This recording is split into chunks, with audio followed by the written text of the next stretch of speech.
እዚች ምድር ላይ ለምንድነው ከኔ የማይበልጡ ሰዎች ከኔ የሚሻል ገቢ ያላቸው ወይንም ደግሞ ከኔ የተሻለ ህይወት የሚኖሩት ብላችሁ ራሳችሁን ጠይቃችሁ ታውቃላችሁ? ዓለማችን ላይ ትላልቅ የሚባሉ ድርጅቶችን የገነቡ ወይንም ደግሞ ቢሊዮን ዶላር ካምፓኒ ባለቤቶች የሆኑትን ተመልከቱ። ኮሌጅ ድሮፕ አውቶች ናቸው ወይንም ደግሞ ከኮሌጅ አቋርጠው የወጡ ናቸው ማለት ነው።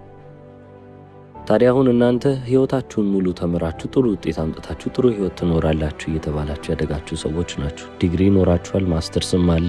ህይወታችሁን ግን ወደ ኋላ ስታጤኑት ያልተማረው ጓደኛችሁ የሚባለው ወይንም ደግሞ መሀይም ነው 12 እኮ ነው ያቋረጠው የሚባለው ጓደኛችሁ አሁን እናንተ ለመኖር የምታልሙትን ህይወት እሱ በደንብ አድርጎ እየኖረ ይገኛል። ታዲያ አሁን እኔ በህይወቴ የቱ ጋር ነው የሳትኩት ብላችሁ ታስቡ ይሆናል። ጥናቶች እንደሚያሳዩት ከሆነ የተማሩ የሚባሉ ሰዎች አይደሉም ዓለማችንን እየያዟት ወይንም ደግሞ እየተቆጣጠሯት ያሉት።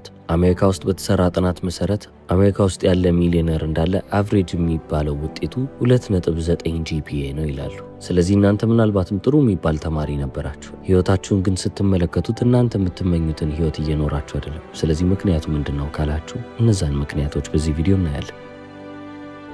ለምንድነው እንደዚህ አይነት ህይወት እየኖራችሁ ያላችሁት? ከህይወታችሁ ጀርባ ያለውን ስነልቦናዊ ጨዋታ እንመለከታለን። ታዲያ የመጀመሪያውን ምክንያት ስንመለከት ለምንድነው ከእናንተ በእውቀት ከፍ ያላሉ ሰዎች በህይወት ስክሲድ እያደረጉ ወይንም ደግሞ ስኬታማ እየሆኑ የሚመጡት ካልን አንኢንፎርምድ ኦፕቲሚዝም የሚባል ምክንያት አለ። አሁን ይህ ማለት ምን ማለት ነው? ያልተማሩ ሰዎች የማያውቁትን ነገር አያውቁም፣ ስለማያውቁም ደግሞ ግድ አይሰጣቸውም ማለት ነው። ምንም አይመለከታቸው። በሀገራችን ውስጥ መሀይም ደፋር ነው የሚባል አባባል አለ አይደለ? ልክ እንደዛው ናቸው። ምን አይነት ውጤት ሊመጣ ይችላል ባይሳካስ ወይንም ደግሞ ይህንን ነገር ቀድሞ የሰራ ሰው ካለስ ብለው ምንም ማሰብ አይፈልጉም። ያሰቡትን ነገር ቢሳካላቸውም ባይሳካላቸውም ልሞክረውና ጉዱን ሊያው ብለው የሚያስቡ ናቸው። የተማሩ የሚባሉት ሰዎች ግን በቢዝነስ ላይ ያን ያህል ውጤታማ ሳይሆኑ የሚቀሩት ለምንድን ነው? ኦቨር አናላይዝ የማድረግ ችግር ስላለባቸው ነው። ቁጭ ብለው ይገመግማሉ። ቆይ እስቲ ይሄ እርምጃ ትክክል ካልሆነ ምን አይነት ነገሮች ሊመጡብኝ ይችላሉ ይላሉ።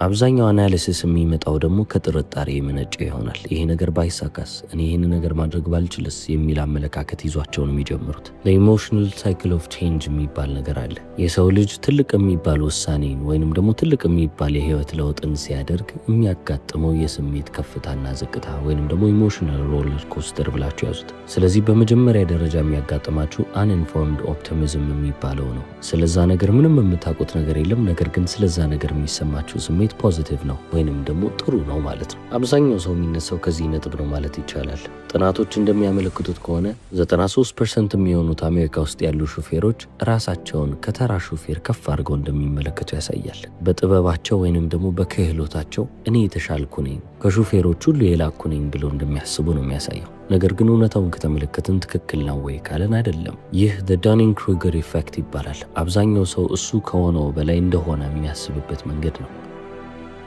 በህይወት ውስጥ ስለ ገንዘብ ወይንም ደግሞ ገንዘብን በተመለከተ ጉዳይ ደግሞ ኢንቴሊጀንት የሚባሉ ሰዎች ወይንም ደግሞ የተማሩ የሚባሉ ሰዎች ብዙ ዲግሪዎችና ብዙ ማስተርሶች ያላቸው ሰዎች አንድን ነገር ከመጀመራቸው በፊት በጣም ብዙ ደቂቃ ቁጭ ብለው ማሰብና ማሰላሰልን ይመርጣሉ። እነዚህን ነገሮች ብጀምር በምን አይነት መንገድ ሊወድቅብኝ ይችላል ወይንም ደግሞ ላይሳካ ይችላል ብለው እነዛን ምክንያቶች በመዘርዘር ራሳቸውን ቢዚ ያደርጋሉ። በህይወት ውስጥ ደግሞ እየሳታችሁ የምታልፏቸው እድሎች በፍጹም የማትወስዷቸው እድሎች ወይንም ደግሞ የማትጠቀሟቸው እድሎች ናቸው። ስማርተስት የሚባሉት እነዚህን እድሎች እየተመለከቱ የሚያሳልፉ ሰዎች ናቸው ማለት ነው። ያልተማሩ የሚባሉት ሰዎች ግን ስለ እነዚህ ነገሮች ቁጭ ብለው አናላይዝ ማድረግን አይመርጡም። ወዲያውኑ ወደ አክሽን ወይንም ደግሞ ወደ ተግባር ይገባሉ። የተሻለ ስኬትን በህይወታቸው እንዲመለከቱ የሚያደርጋቸው ነገርም ደግሞ እሱ ነው። ሌላኛው በጣም ትልቅ የሚባለው ምክንያት ምንድን ነው? ከኔ የማይበልጡ ሰዎች በህይወት ከኔ የተሻለ ውጤትን የሚያመጡት ለምንድን ነው ካላችሁ ሞክረው መሳሳትን አይፈሩም። ወይንም ደግሞ ይሄ ሰውዬ እኮ እንዲህ ነገር ላይ ከሰረ መባልን አይፈሩም።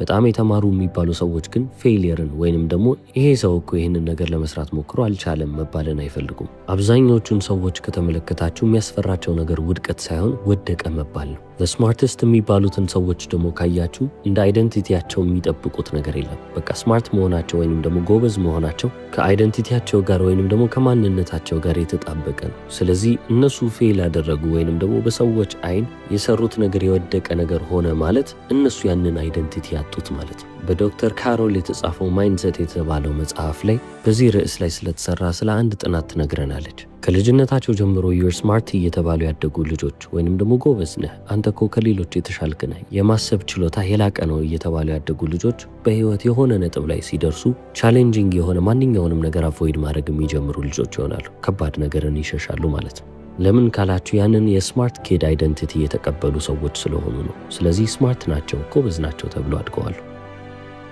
ወደፊት ሲያድጉ ያቺን ሌብል ወይንም ያቺን ማንነት ማጣት ስለማይፈልጉ ወደፊት ምንም አይነት ከባድና ቻሌንጂንግ የሚባል ወይንም ፈተና ያለውን ነገር ሲሰጧቸው ይሄ ነገር ይቅርብኝ፣ ሴፍ ኦፕሽን የሆነውን ወስዳለሁ ይላሉ። ሴፍ የሆነው ኦፕሽን ደግሞ ምንድነው ካላችሁ ተቀጥሮ ለሌላ ሰው መስራት ነው። ያንን የስማርት ፐርሰን አይደንቲቲ የሚነጥቃቸው ወይንም ደግሞ የሚቀማቸው ምንም አይነት ነገር አይኖርም። ነገር ግን ያልተማረ የሚባለው ወይንም ደግሞ 8ኛ ክፍል 10ኛ ክፍልና 12ኛ ክፍል ትምህርት አቋርጦ የወጣውን ተማሪ ተመልከቱት። የንግድ ዓለም ውስጥ ይገባል። ምንም አይነት ነገር ሞክሮ ካልተሳካለት ይቀጥላል። ምክንያቱም ከመሬት ላይ ወዴት ይወደቃል? ምንም የያዘው ስም የለም። ስለዚህ ምንም ቢሉት ምንም አይመስለውም። ይሄ እኮ የተማረ ነው እንደዚህ ወደቀ የሚባልለት አይነት ሰው አይደለም። ድሮም የማይረባ ነው እየተባለ ያደገ ሰው ስለሆነ የሚጠብቅለት አይደንቲቲ ወይንም ደግሞ የሚጓጓለት ምንም አይነት ማንነት የለም። ከዛ ማንነት ለመነሳት ለሱ በጣም ቀላል ይሆናል። ፌሊየር ወይንም ውድቀት ጓደኛ ሆኖ ማለት ነው። ስለዚህ አያቅም የሚባል ሰው ቢሆንም አለማወቁን ግን የሚሸፍን አይነት ሰው አይደለም። ምንድነው ይሄ ነገር እያለ ለመጠየቅ አይፈራም።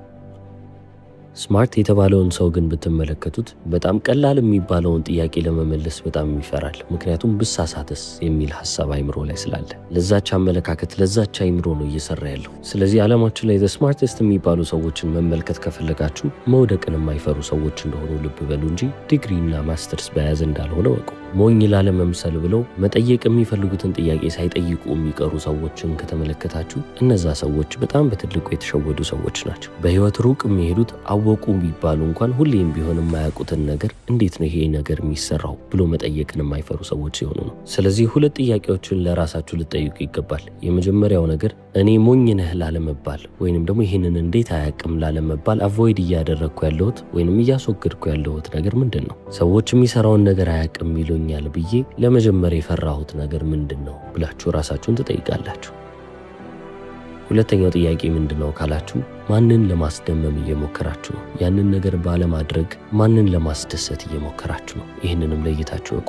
ሰዎችን ለማስደሰት ብላችሁ ወይንም ደግሞ ሰዎች በእናንተ እንዳያፍሩባችሁ ብዙ ትሰራላችሁ ተብሎ የማይታሰቡ ስራዎችን አቮይድ አድርጋችሁ ወይንም አስወግዳችሁ ሊሆን ይችላል። እነዛንም ልብ በሉ። ያልተማሩ የሚባሉ ሰዎች ለምን በህይወት ስኬታማ እንደሚሆኑ 2 ምክንያቶችን እስካሁን ተመልክተናል። ወደ 3ኛው ደግሞ ስንሄድ ባድ ሪስክ ሬዳር ይሰኛል። ሪስክን የምትመለከቱበት መንገድ በትልቁ ሊታይ ይገባል። ሪስክ የሚለውን ቃል ልክ እንደ አደጋ ብለን እንመልከተው። ይህንን ነገር ባደርግ ምን ላጣ እችላለሁ፣ ምን ላገኝ እችላለሁ ብለን አመዛዝንም ጥቅሙ ከጉዳቱ ከፍ የሚልብን ከሆነ የምናደርግበት ወይንም ደግሞ በዛ መንገድ የምንቀጥልበት መንገድ ነው። አብዛኞቹ ስማርት የሚባሉ ሰዎች እነዚህን ጉዳቶች ከፍ አድርገው የመመልከት አባዜ እንዳለባቸው ይነገራል። ስለዚህ ሁልጊዜም ቢሆን በአእምሯቸው ላይ ያለው ነገር አንድና አንድ ነው። የሆነ ውሳኔ የሚወስን ከሆነ ያ ውሳኔ ግዴታ ትክክል መሆን አለበት፣ የተሳሳተ ውሳኔ መሆን የለበትም ይላሉ።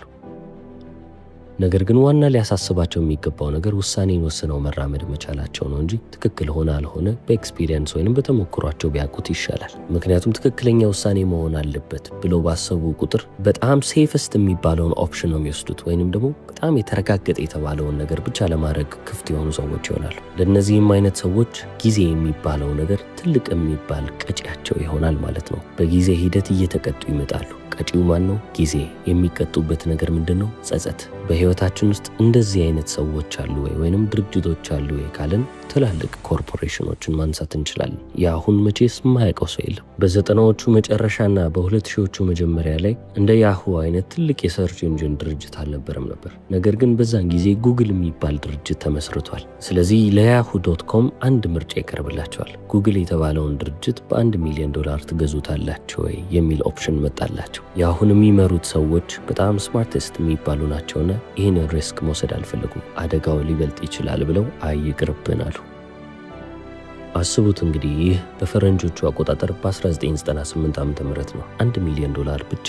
ታዲያ ከ4 ዓመት በኋላ እንደ ፈረንጆቹ አቆጣጠር በ2002 ዓ.ም የያሁ ዋና ስራ አስኪያጅ የነበረው ቴሪ ስሜል በ98 የሰሩትን ስህተት ተመለከተና ይህን ነገር ማስተካከል አለብን፣ አሁን ለምን ጉግልን ለመግዛት አንሞክርም አለ። ከዛሬ 4 ዓመት በፊት $1 ቢሊዮን ቀርቦላቸው እምቢ ያሉ ሰዎች አሁን $3 ቢሊዮን ለጉግል አቀረቡ። ጉግል የተሰኘውም ድርጅት $3 ቢሊዮን ትንሽ ዝቅ ያለ ነው፣ $5 ቢሊዮን ከከፈላችሁ ግን ጉግልን መውሰድ ትችላላችሁ ብሎ ለያሁ መለሱ። ያሁም ደግሞ ይህንን ሲመለከት አይ $2 ቢሊዮን እዚህ ላይ መጨመር ምንም አይነት ሀሳብ የለንም ይቅርብን ብለው ነገሩን እዛው ጋር አቆሙት ማለት ነው። አሁን ግን ጉግል የት እንደደረሰና ያሁ የት እንዳለ ተመልከቱ። ሰማይና ምድር ማለት ትችላላችሁ። ጉግል አሁን ላይ የ3.76 ትሪሊዮን ካምፓኒ ነው። ታዲያ አሁን ያሁ እዚህ ጋር የሰራው ትልቅ የሚባለው ጥፋት ምንድነው ካላችሁ ኦቨርቲንክ በማድረጉ ነው። ወይንም ደግሞ ከመጠን በላይ ላስበው፣ ጉዳዩን በደንብ በዝርዝር እንመልከተው ብሎ ረጅም ጊዜን እየፈጁ አይ ይሄ ነገር የሚያዋጣ አይመስልም እያሉ የሚገመግሙት ግምገማ እነሱን አላዋጣቸውም። እስከ ህይወታቸው ፍጻሜ ድረስ የሚቆጫቸውን ውሳኔ ወስነው አለፉ ማለት ነው። እነዚህ አሁን ስማርትስት የሚባሉ ሰዎች የነበሩ ናቸው። እንግዲህ በጣም ጎበዝ ኢንቴሊጀንት የሚባሉ ዳም የሚባሉትን ሰዎች እንመልከት። ትምህርት የደረሰበት ቦታ ላይ ያልደረሱም የተባሉ በቃ በማህበረሰብ ውስጥ ያን ያህል ስም የሌላቸውን ሰዎች አይተን ደግሞ እነሱ ያደረጉትን እንመልከት። አሁንም አንድ ምሳሌ እንወስዳለን። ፌዴክስ ስለሚባል ድርጅት ታውቃላችሁ ብዬ አስባለሁ። እንደ ፈረንጆቹ አቆጣጠር በ1973 ዓ.ም የፌዴክስ መስራች የሆነው ፍሬድ ስሚት የተባለው ሰው ምንም አይነት ገንዘብ አልነበረውም። ያልከፈለው የነዳጅ ወጪም ነበረበት $5000 አካባቢ። አካውንት ውስጥ የቀረው $5000 ነው። ነገር ግን ያንን ገንዘብ ወስዶ ያለበትን ዕዳ ከከፈለ በዜሮ ብር ቁጭ ይላል። ስለዚህ ምን አደረገ? ቁማርተኛ ነውና ለምን ወደ ቁማር ቤት አልሄድም አለ። አሁን ዳም የሚባል ዲሲዥን ወስኗል ትላላችሁ። የሞኝና የማያገናዝብ ሰው የሚወስነው ውሳኔ ነው ሊባል ይችላል። ነገር ግን ቀጥታ እሱ ወደ ላስ ቬጋስ ቁማር ቤት ይገባል። ያቺን $5000 ብላክ ጃክ ላይ ይመድባታል። 50-50 እድል አለው። እድለኛም ሆኖ ያቺን $5000 ወደ $27000 መቀየር ቻለ። ያቺ $27000 ለሱ መትረፊያ ሆነች ማለት ነው። ድርጅቱን በህይወት ለማስቀጠል የሚሆነውን በጀት አገኘ። አሁን ላይ በሺፒንግ ዘርፍ ውስጥ በጣም ግዙፍ ከሚባሉ ድርጅቶች መካከል ፌዴክስ አንዱ ነው። እቃዎችን ከአንድ ቦታ ወደ ሌላ ቦታ መላክ ከፈለጋችሁ በፌዴክስ ነው የምትልኩት። ከአንድ ሀገር ወደ ሌላ ሀገርም እንደዛው። ስለዚህ ዓለማችን ላይ በጣም ትልቅ የሚባለው ሪስክ፣ ትልቅ የሚባለው አደጋ ምንድነው ካላችሁ ምንም አይነት ሪስክ አለመውሰድ ነው። ምንም አይነት አደጋ አልወስድም ብላችሁ ተሰብስባችሁ መኖርን ከመረጣችሁ በህይወት ትልቅ የሚባለውን ዋጋ የምትከፍሉ አይነት ሰዎች ትሆናላችሁ። ያ ዋጋ ምንድነው? ጸጸት። ጸጸትን የሚያክል ትልቅ ቅጣት የለም። ታዲያ አሁን ቁማርተኛ ሁኑ እያልኩ አይደለም። ነገር ግን ቴኪንግ ሪስክ የሚለውን ነገር እንድታስቡበት ነው የምፈልገው።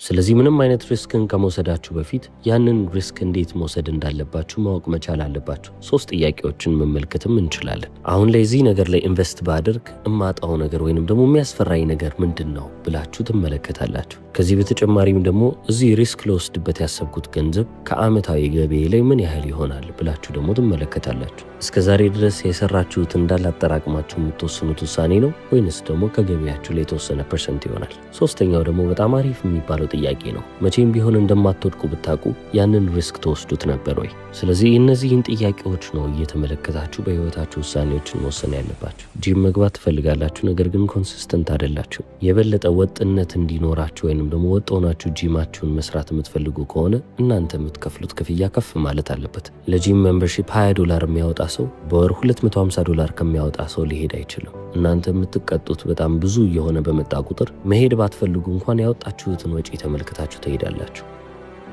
አንዳንድ ሰው ትኩረት ለመስጠት ግዴታ መክፈል አለበት። ያልከፈለ ሰው ትኩረት ለመስጠት በጣም ደካማ የሆነ ሰው ሊሆን ይችላል። ልብ የምትሉት የምታስተውሉት በገንዘብ ብዙ ስትቀጡ ቢሆንስ? ስለዚህ እንደነዚህ አይነት ነጥቦችን በደንብ ልታስቡ ይገባል። ሌላኛው ያልተማረ ሰው ከተማረ ሰው የተሻለ የሚባል ህይወት የሚኖረው ለምንድን ነው ካላችሁ ኮምፕሌክሲቲ የሚባል ነገርን ከህይወታቸው ያወጡ ሰዎች ናቸው። የምታወሩት ነገር አንዳንዴ ለነሱ ላይገባቸው ይችላልና ሁሉንም ነገር በቀላሉ መረዳትን ብቻ ነው የሚፈልጉት። ውስብስብ ነገር አይመቻቸውም። ስማርት የተባሉ ሰዎችን ግን ተመልከቱ። እያንዳንዱ ነገር ኮምፕሌክስ መሆን አለበት ብለው የሚያስቡ ናቸው። ነገሮች ለነሱ በጣም ሲምፕል ከሆነ ወይንም ደግሞ ቀላል መስሎ ከታያቸው ይሄ ነገር ጥሩ አይደለም ማለት ነው የሚል አሳምፕሽን በአይምሯቸው ውስጥ ይይዛሉ። ለዚህ ነው በጣም ብዙ ያልተማሩ የሚባሉ ሰዎች የተማሩ የሚባሉ ሰዎች የሚሰሩትን ስራ ወስደው ሞዴል አድርገው እዛ ላይ በጣም ትርፋማ የሚሆኑት። በዚህ ነገር እኔ የተማርኩ አይደለሁም፣ እሺ ስለዚህ የተማረ የሚባለውን ሰው አምጥቼ በቀጥረው እንደዚህ አይነት ነገርን ብጨምርበት የተሻለ ትርፍ አገኛለሁ ይላል። ስለዚህ ሰክሰስን በደንብ አድርጋችሁ ልታጠኑ ልታጠኑ ይገባል። ስኬትን ታጠናላችሁ። ስኬታማ ሰው ያደረገውን ነገር መልሳችሁ ማድረግ ነው። ምንም ነገር መለወጡን ላይ አያስፈልግም። ምንም አይነት ነገር ሳይኖራችሁ ለመፈላሰፍ እንዳትሞክሩ። ፍልስፍና አንድ የገንዘብ ካገኛችሁ በኋላ የሚመጣ ነገር ነው። ለአንድ ሰው የሰራለት ይሄ ነው፣ ስለዚህ ይሄንን እኔ እንዴት አድርጌ ሬፕሊኬት ማድረግ እችላለሁ፣ እንዴት አድርጌ መድገም እችላለሁ ብላችሁ ተመልከቱ። ከዛ መልሳችሁ ያንን ነገር ለራሳችሁ ትጠቀሙታላችሁ ማለት ነው። በዚህ ዓመት ማድረግ ያለባችሁን ነገር ግን ለማድረግ የፈራችሁትን ነገር ትመለከቱና ያንን ነገር እያደረገ ያለን ሰው ታያላችሁ። ኢንተርኔት ላይ እናንተ አሁን ማድረግ የሚፈልጉትን ነገር እያደረጉ ያሉ በጣም ብዙ ሰዎችን ትመለከታላችሁ። እነሱ ያንን ነገር እንዴት እያደረጉት እንዳለ ቁጭ ብላችሁ ከነሱ መማር ነው። ካርታውን ትወስዳላችሁ፣ እናንተም ወደዛ ነገር ወደ መተግበሩ ታልፋላችሁ። ነገሮችን ቁጭ ብዬ በደንብ ላስብበት ካላችሁ you're taking the smart approach። ስማርት ሰዎች ወይንም ደግሞ በጣም አስተዋይና ጎበዝ የሚባሉ ሰዎች የሚወስዱትን መንገድ እየወሰዳችሁ ነው። ያ ደግሞ አናሊሲስ ፓራሊሲስ ወደሚባል መንገድ ይወስዳችኋል። ያ ቦታ ደግሞ ምንድነው ካላችሁ በጣም ብዙ ግምገማ ከማካሄዳችሁ የተነሳ ሽባ ሆናችሁ የምትቀመጡበት ቦታ ነው። ስለዚህ ሀሳቦቻችሁ እናንተን ሊያደርቋችሁ አይገባም። እናንተም ልክ እንዳልተማሩት ሰዎች ደፋር ልትሆኑ ይገባል። እስከ መጨረሻው ስለተከታተላችሁ አመሰግናለሁ። ቻው።